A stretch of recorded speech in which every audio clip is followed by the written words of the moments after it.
traigo una de esas ramificaciones de la palabra que va a bendecir a padres y a hijos, y que tiene por título Hijos y padres entendidos en el congregar.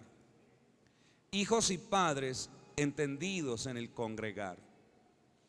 No sé si a los padres que están acá y a aquellos que nos escuchan a través de la internet les ha sucedido lo que en alguna ocasión nos sucedió a nosotros, a mi esposa y a mí. Teniendo 3 hijos, este asunto de congregar para ellos no siempre fue fácil de comprender. Por el hecho de ser hijos de pastores, siempre vieron a sus padres estar vinculados a todo tipo de actividades en la congregación. Mañana, tarde y noche se respiraba en nuestra casa, y se respira aún, este espíritu de servirle a Dios y de buscarlo, por supuesto, además de congregar con los hermanos para ser retroalimentados en la fe y mutuamente ser edificados.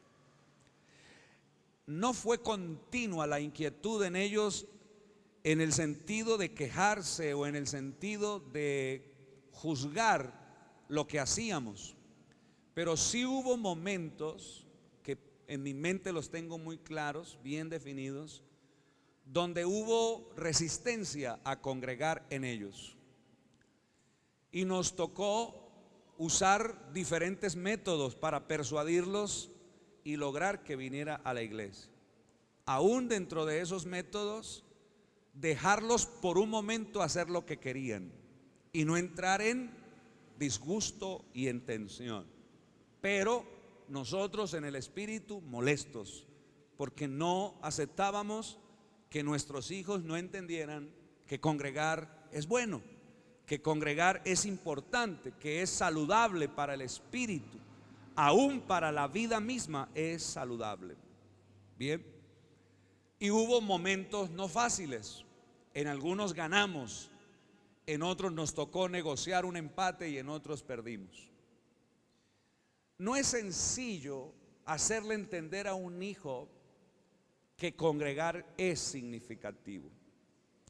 A quienes no tienen hijos todavía les digo, Dios los ayude, porque va a ser un trabajo bastante de reto y de mucho riesgo en ese sentido. Porque a veces uno tiene un imaginario, una forma de pensar, no, a mis hijos no les va a pasar eso. Yo sé que tienes mucha fe, pero cuando tus hijos empiecen a crecer y se junten con otros que son perezosos para buscar de Dios y comiencen a escuchar a otros desde los vacíos que tienen, ellos se te van a empezar a rebelar y van a empezar a decir no quiero. Y en algún momento, como alguno de nuestros hijos nos dijo, pégueme, no pasa nada, pégueme si quiere, pero no voy. ¿Ve? Entonces esas situaciones no los hace a ellos personas llenas de demonios, no, son procesos que se viven, y nosotros como padres tenemos que saber cómo sortear eso. Uno se equivoca, pero va aprendiendo. El problema es que ya no hay más hijos en que practicar todas las correcciones que uno hizo, y no queremos tener más, se lo aseguro. ¿Ve? O sea, porque uno diría, Señor, dame otros 3, y con todo lo que arreglé con los 3 primeros, en los 3 últimos voy a desquitarme. No, con eso son suficientes, le aseguro. Son toda una bendición para la edificación nuestra. Entonces uno no sabe cómo vincularlos, uno no sabe cómo agregarlos a ese propósito, y uno se equivoca mucho porque a veces se usa más la fuerza que el entendimiento, se usa más la fuerza que el poder de Dios en nuestra vida, y lo que hacemos es amargarnos, dañarnos. Lo mismo pasa con los devocionales. No sé si a usted le ha sucedido que sus hijos estén en un devocional y haya tensión. Eso parece más bien un escenario de indiferentes que un escenario de personas afinadas y afines también con el propósito de Dios. No es fácil, pero la palabra nos ayuda. Dije, la palabra nos ayuda. Y los consejos de los que se han equivocado también ayudan.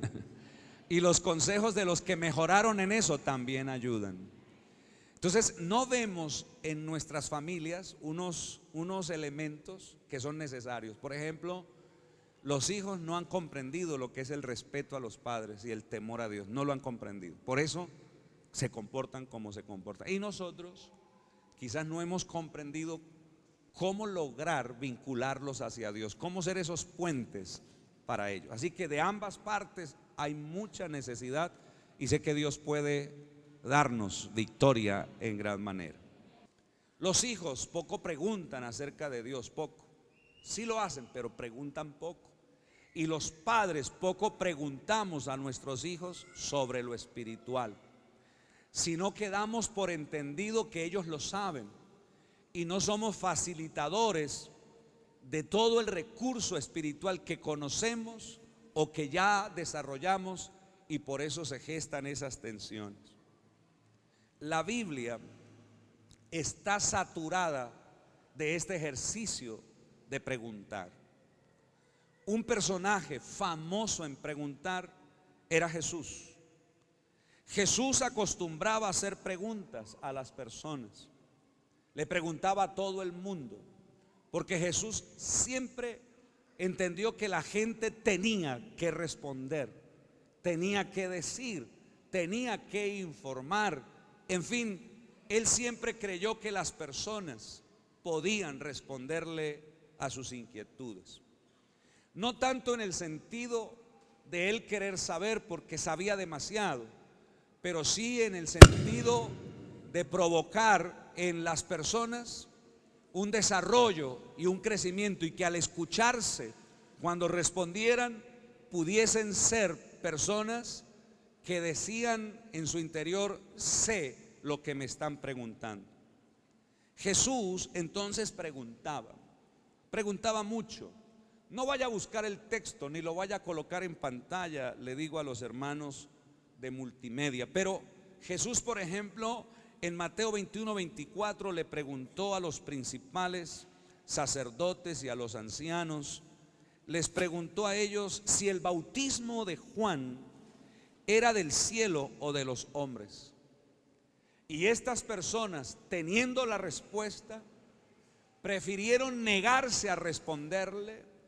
Y Jesús, muy sabio y entendido, dijo: así como ustedes no responden, yo tampoco. Y se reservó Jesús el derecho de decirles a ellos lo que querían.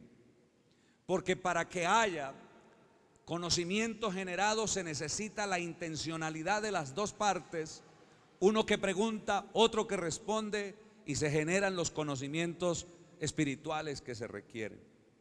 Eso no siempre pasa entre padres e hijos.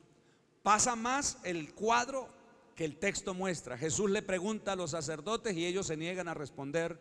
Nosotros le preguntamos a los hijos y ellos se niegan a responder, y responden a veces así.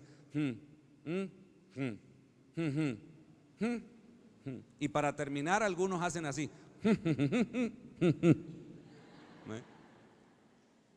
No hay respuestas, no se escuchan, y uno cuando pregunta en incomodidades, y eso gesta un problema mayor. Pero no solamente se le pregunta a las personas. En el ejercicio devocional también le podemos preguntar al texto sagrado, al texto bíblico. A la palabra de Dios se le puede preguntar. Obviamente la palabra actuará como todo ese reservorio de información y contenidos que nosotros necesitamos. Le preguntamos al texto para extraer de él respuestas que consoliden ampliamente nuestra mente y nuestro espíritu. Un experto en preguntas, peruano por cierto, llamado Aníbal Quijano, dijo lo siguiente sobre preguntar. Preguntar es tratar de entender. Preguntar es tratar de ubicar lo que necesitamos entender. Preguntar es tratar de darle sentido a eso que identificamos. Preguntar es tratar de hacerlo inteligible, o sea, que se entienda para todos nosotros. Y eso implica necesariamente una forma de ver que lo permita, una perspectiva que lo permita. Es lo que Aníbal Quijano llama un horizonte de sentido que lo haga posible. Y esto me gustó muchísimo, porque lo que dice este experto en preguntar a los textos que él usa, que no son cristianos, dice: cuando tú le preguntas al texto, tú mismo estableces un horizonte de sentido. ¿Para qué me sirve? ¿Cómo me va a ayudar? ¿Cómo me va a facilitar el crecimiento? Por tal razón, abordar un texto tiene que ver con abordarlo con cuidado, dedicándole tiempo y tratándolo con preguntas que nos puedan a nosotros construir. Una persona que quiere aprender no pregunta con ligerezas. Una persona que quiere aprender le dedica tiempo al texto para responder a las inquietudes que tiene. Ahora, de acuerdo a lo que se está diciendo hasta ahora en este mensaje, es importante que nosotros podamos comprender que hay muchas informaciones dando vueltas que no necesariamente edifican en una época como la que nosotros estamos viviendo. No necesariamente se construye, porque las respuestas que hoy tenemos están sustentadas en mentiras. ¿Ve? Por ejemplo, mire lo que está pasando con el paro del 21, ¿cierto? Hay dos bandos informando. Unos informan que es válido salir a las calles, y hay otro bando, otro grupo que dice no es válido. El que dice salgan a las calles tienen argumentos para eso y están ganando adeptos para eso. Y los que dicen que no atestiguan que todo lo que están pidiendo los que quieren ir a la marcha es mentiras. ¿Usted cómo sabe? ¿Cómo sabe usted? ¿Cómo logra discernir eso? ¿Cómo logra usted ir adelante en medio de esta confusión? Por eso es que es importante ir a los textos válidos. Por eso es que es importante ir a la información válida.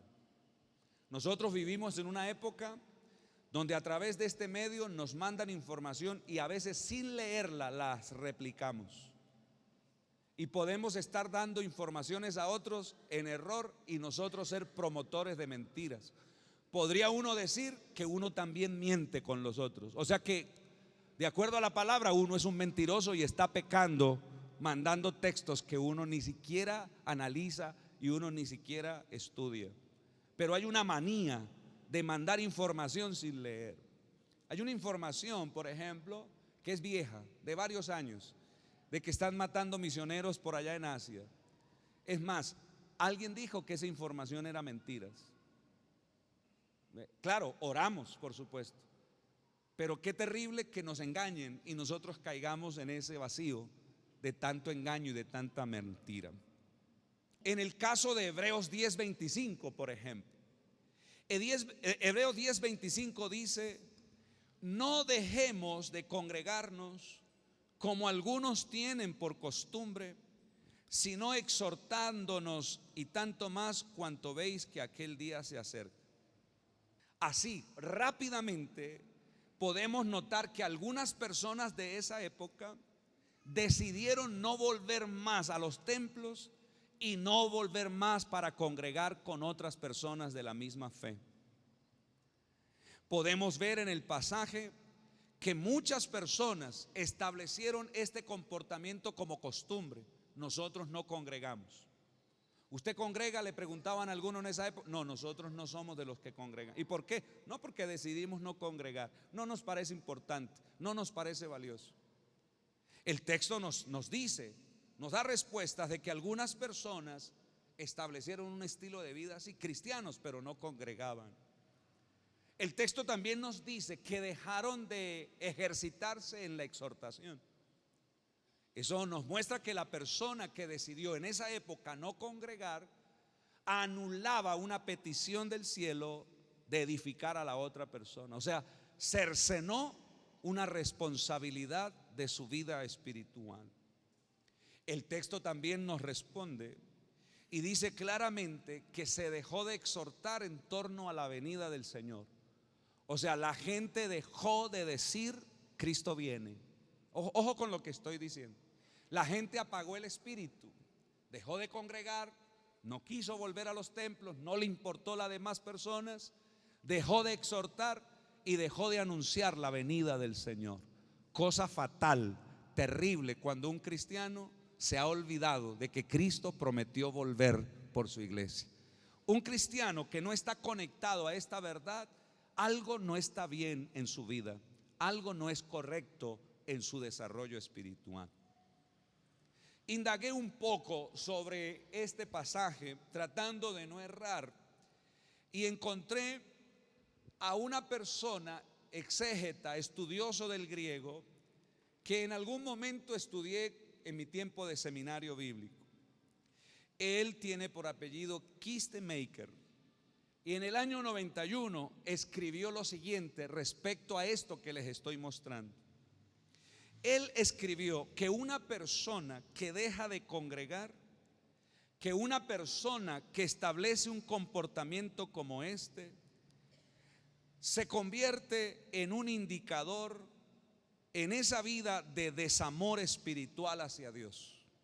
Según él, la persona que deja de congregar no ama a Dios completamente, porque no practica lo que Dios pide. No sé si me hago entender. Y creo que usted y yo podemos decir si estamos de acuerdo o no. Pero lo que él escribió, lo que él concluyó del pasaje me asusta.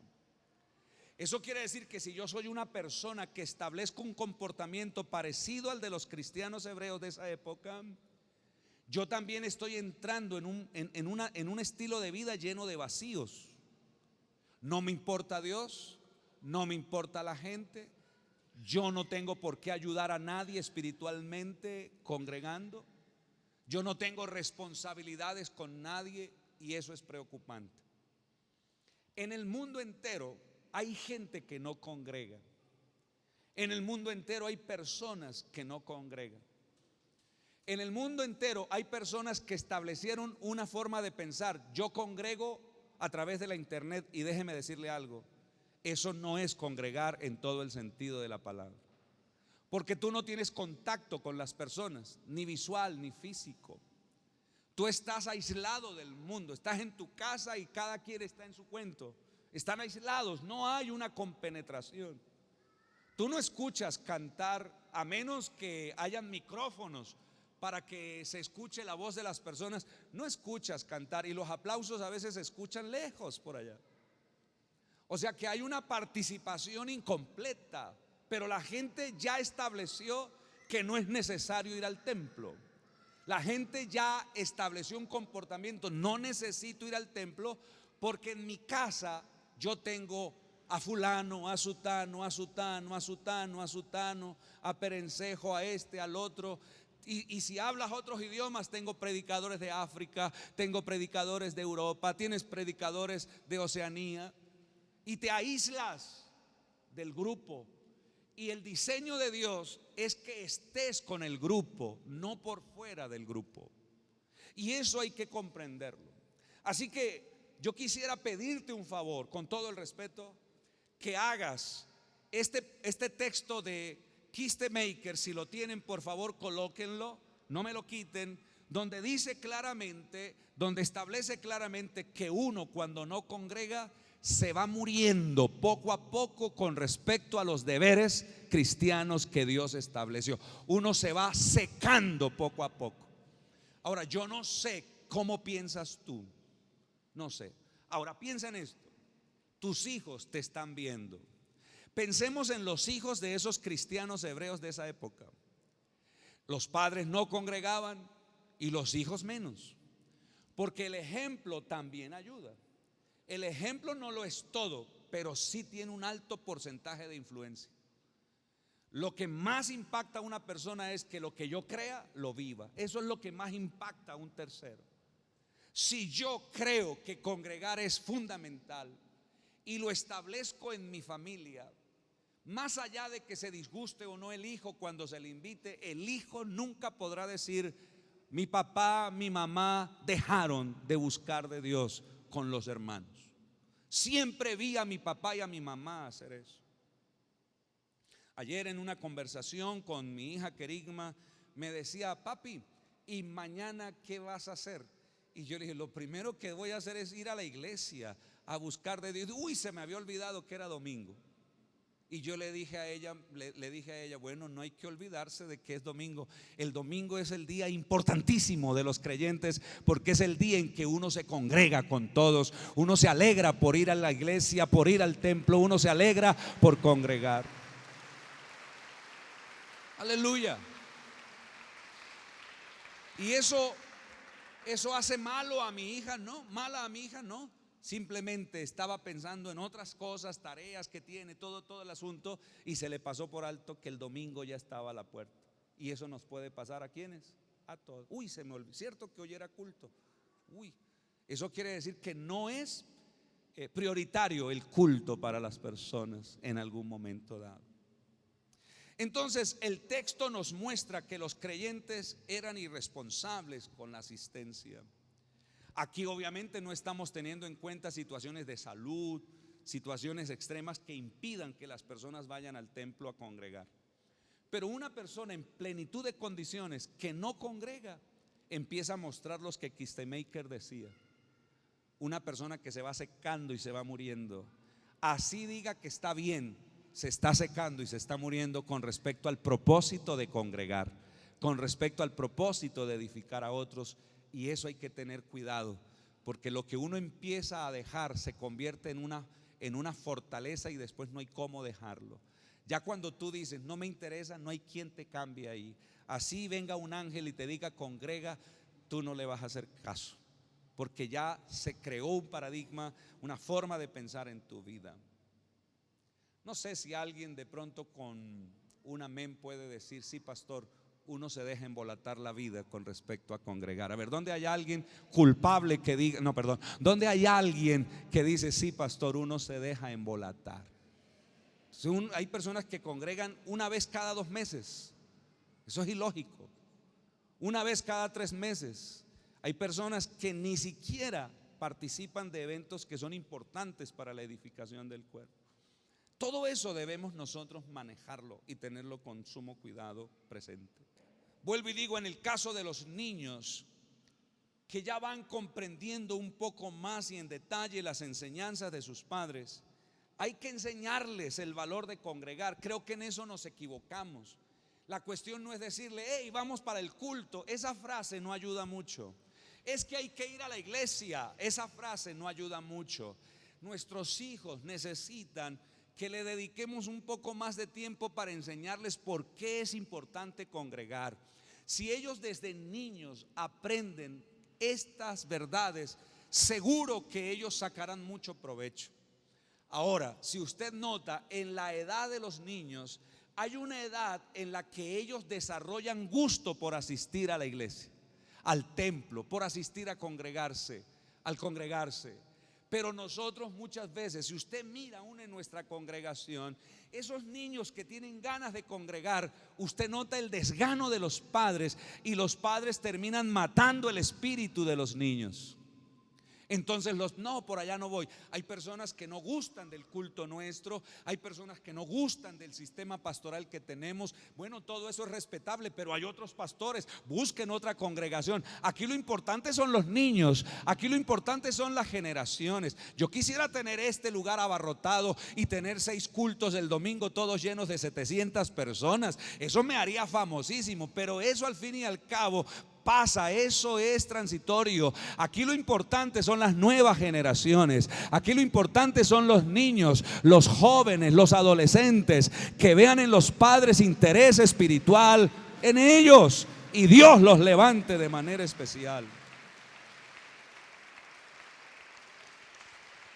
Aleluya. Los niños nuestros tienen que aprender que un culto es deleite, no es fatiga, no es cansancio. Como decía hace unos días atrás, a veces las mamás o los padres, no sé quién lo haga, son los que le quitan a los niños ese amor por el congregar. No, señor, el culto también produce descanso.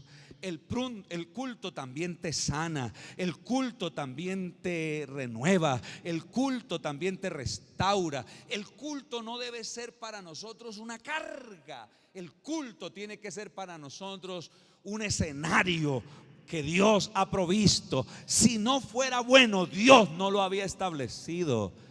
A Dios le gusta encontrarse con el pueblo. A Dios le gusta que el pueblo lo adore como pueblo. Eso hay que tenerlo presente.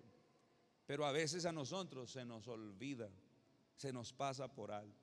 Es más, muchos de nosotros se nos olvida el contexto del culto y vamos es a lo religioso. No, el culto tiene vida. ¿Sabe por qué tiene vida? Porque el culto tiene por centro de adoración al que murió y resucitó. Eso hace diferente a cualquier otra reunión el culto.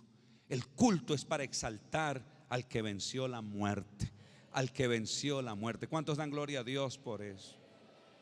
Ahora, la siguiente pregunta que uno puede hacer es: ¿qué utilidad nos presta hacer culto para Dios con otras personas?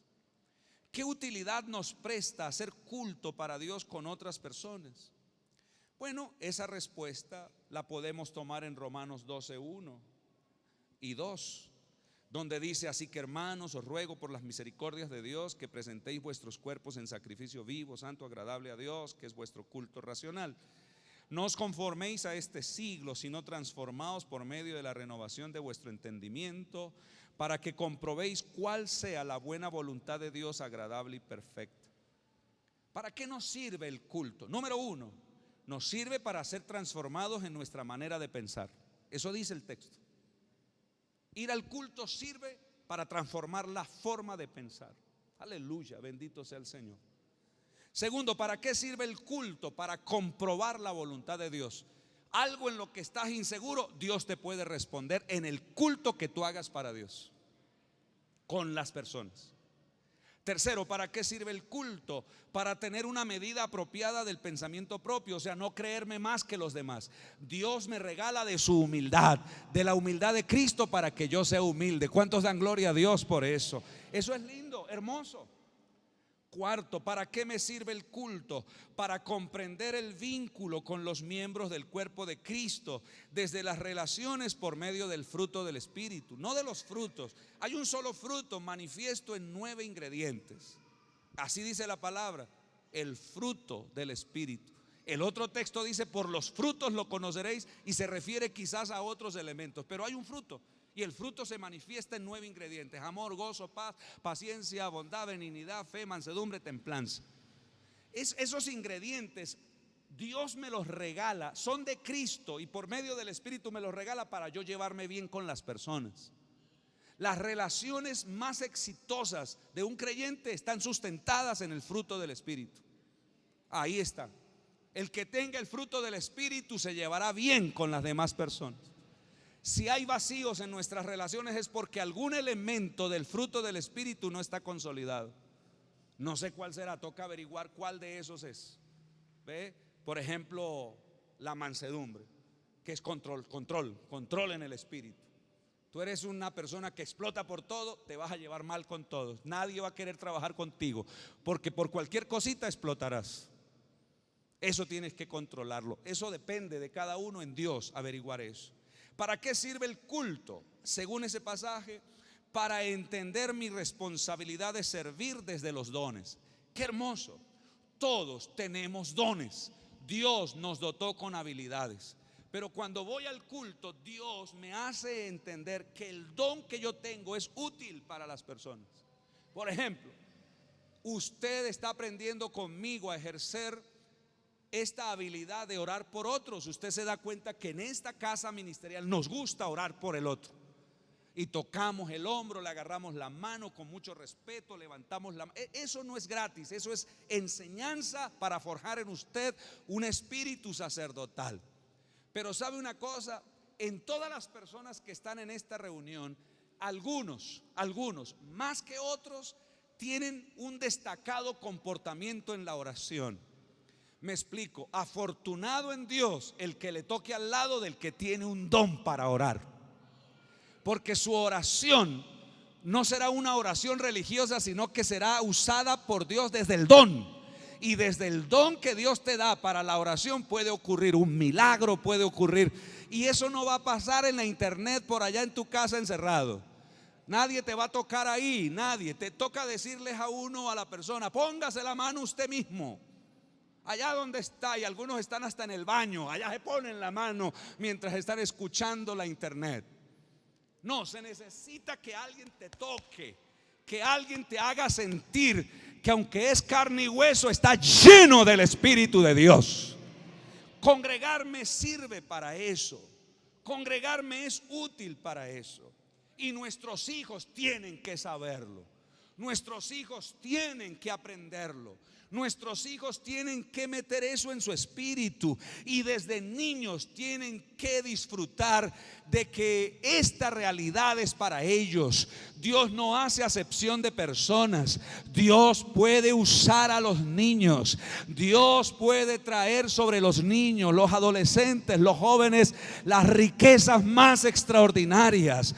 Pero tiene que cambiar. No podemos tener en nuestros cultos gente indiferente, gente que está pensando en otra cosa, gente que está distraída mirando las redes mientras la palabra está corriendo. No, desde el niño hasta el anciano en el culto tiene que haber temor de Dios, respeto a Dios, respeto por la palabra, respeto por el ejercicio de los dones, respeto por todo. Cuando Dios vea desde el niño hasta el anciano esos niveles de compromiso, le aseguro que los cultos van a ser mejores de lo que nosotros tenemos en este tiempo. ¿Ve? Y los hijos salen igualitos a nosotros en eso. Y se nos complica. Entonces uno dice, increíble que la palabra diga todo esto y nosotros estemos en apuros, amargados porque los hijos no quieren saber nada ni del culto, ni del templo, ni de ninguno. O por ejemplo, hijos que te dicen, váyase usted y yo le llego allá, y nunca llegan. No, eso es un tormento para cualquier persona. ¿Ve? Un culto no puede causar disgusto a ninguna persona. El culto tiene que ser desde la persona el mejor escenario para encontrarse con Dios.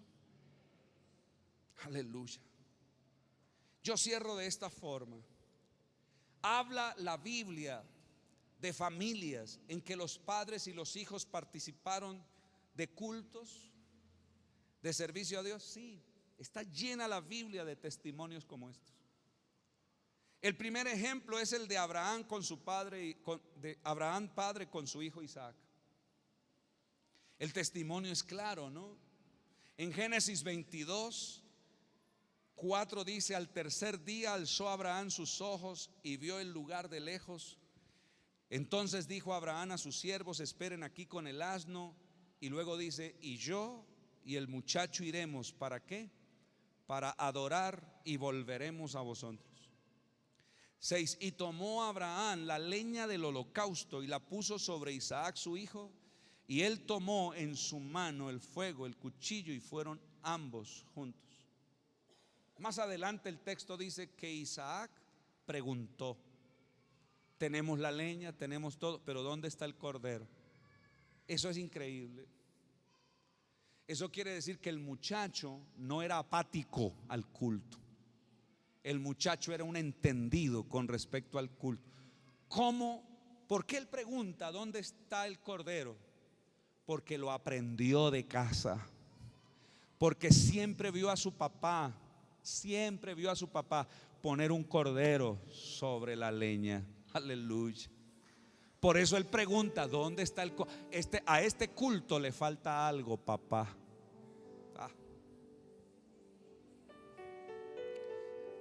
Yo quiero que tus hijos sean así, entendidos. Papá, a este culto le hace falta algo. Papá, a este devocional le hace falta algo. Papá, a esta reunión le hace falta algo. No, nuestros hijos, y perdonen, no estoy amargándoles la vida, chicos. Estoy enseñando. Nuestros hijos, ya casi va a terminar. Esto está harto, esto está aburrido. Y ellos no entienden que ellos mismos son el sacrificio vivo.